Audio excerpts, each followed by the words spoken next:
Hi, welcome to my video all about A4 gardening. So that's like the same size as an A4 sheet of paper, so you're all aware of that size.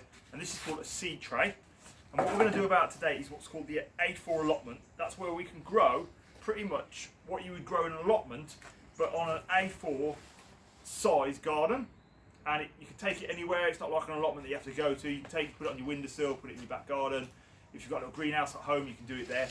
And so what I'm going to do is to show you, and you can pretty much get the same nutrition out of that A4 size as you probably could get out of your allotment after 10 days as well.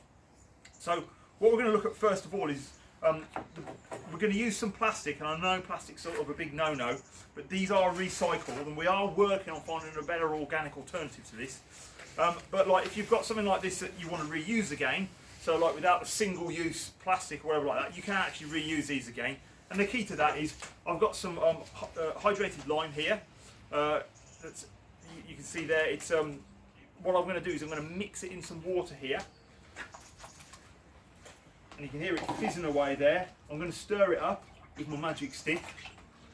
Yeah, and basically what we've now created a kind of a way of cleaning stuff that isn't sort of you know, we're using lots of detergents, etc. like that. So literally I'm going to give those a dip inside there.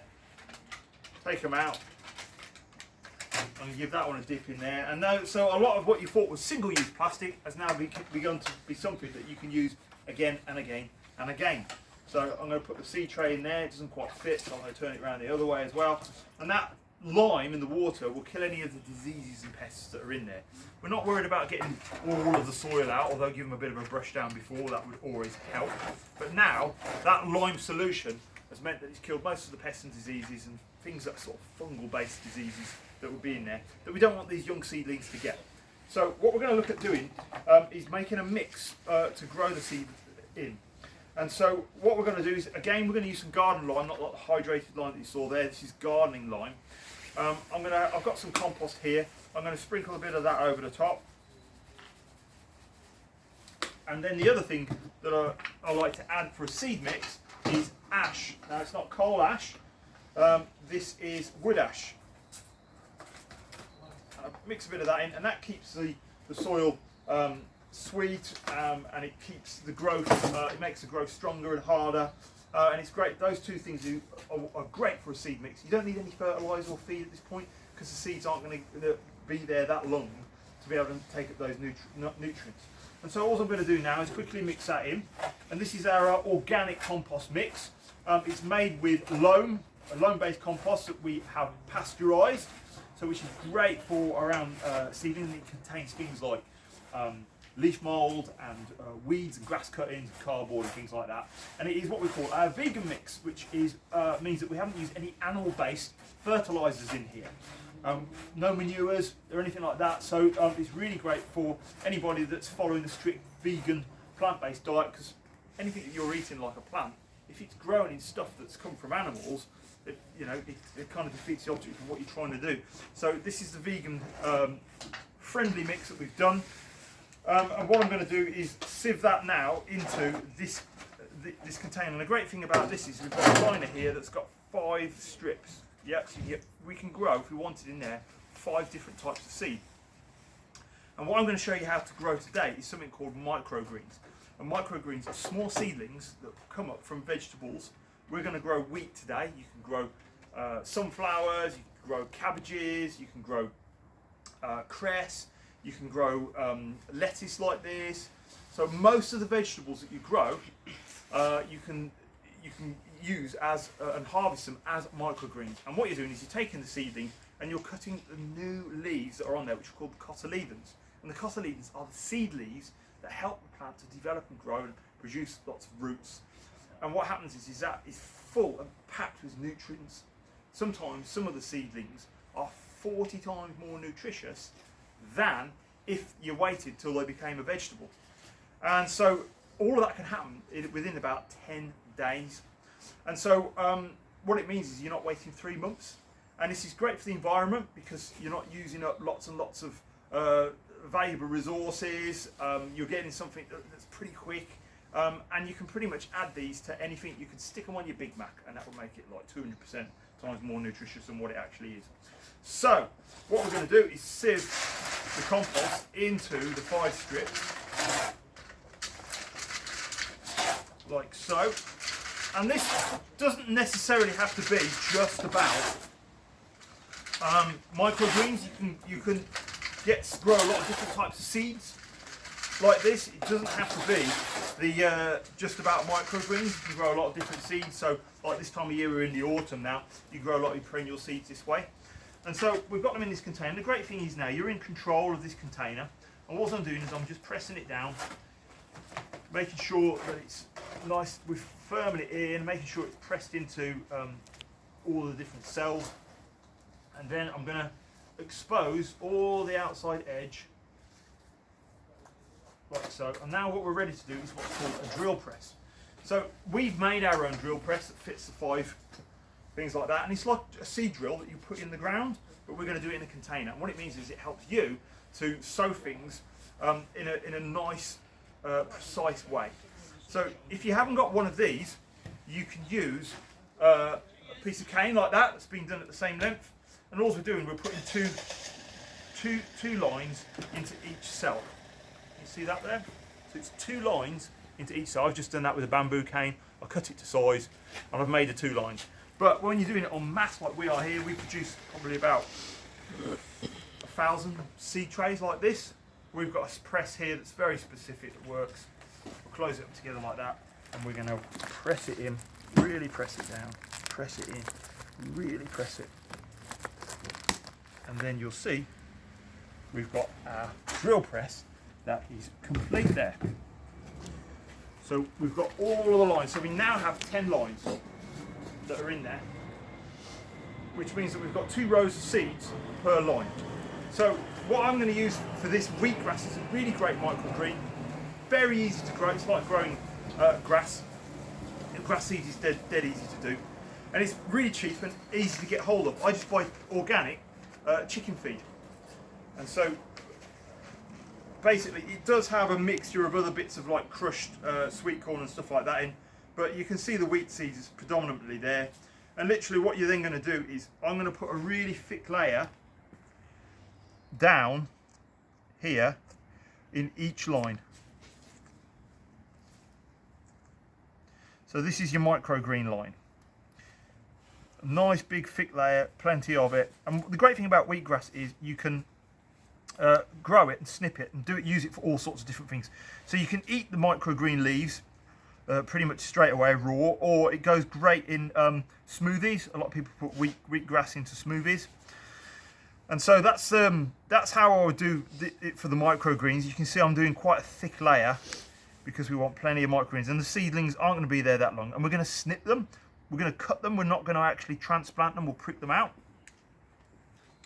So what I'm going to do is I'm going to show you on the next one, the next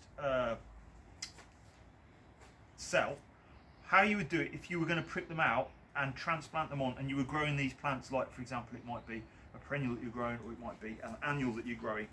And so what I would do is I wouldn't sow it quite as thick as that. So, and I would be a little bit more precise. So you can see there, and what it is, it's basically it's a pinchy movement. It's a bit like if you picked your nose and you got a nice big bogey and you rolled it and rolled it and rolled it and rolled it and rolled it. Yeah, or it's like show me the money. Yeah, like that. Yep, show me the money. That's what we're doing. So you can see they're literally done in like a line like that. And what sometimes might happen is you might end up, oh, I've put too many, I've put too many together there, so there's too many there. So you literally just come out like that, and you can see you've got them in a nice, neat row there like that, job done. So you carry on and do the whole tray, or if you're in your own greenhouse or whatever like that, you can do one of one tray. You know, you could do, if it was microgreens, you could do some brassicas, lettuce, spinach, we can do sunflowers, and we can do then the wheat. And because they all, when seeds germinate, they come up at different times. You can then, as they come up, you can take them out, swap them over, put other ones in there, you know, and you can really make a small area of your windowsill or in your greenhouse, or, you know, in a little Dutch frame, very, very productive by using these separate cells, because you can see that they come apart like that. So whenever you're planting a seed, you want to get the right depth. And the key to getting the right depth is just a really simple ratio, which is around about 2.5 to 3 times the width of the seed. So if you've got a width of a seed like that, you're planting it at a depth that is about 2.5 times that. So that's what you're looking at. So, you know, we'd be looking at a depth of about that. Well, they've already fallen into that hole that's there, and literally all I do is I'll use slightly finer sieve, and I'll get this lovely compost that we've produced here. Nice loam-based compost, and it's literally, I go over the top like that, and as soon as they've disappeared, because remember they've gone into the hole, tiny bit more.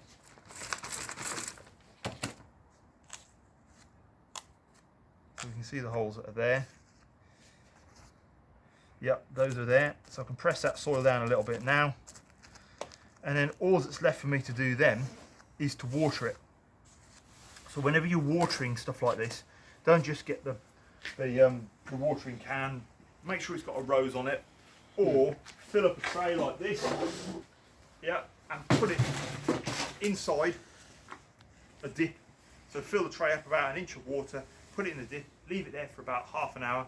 It'll have soaked it in, and then so that you haven't got to keep going back and re-watering again, cover it over with some cellophane or some clear plastic.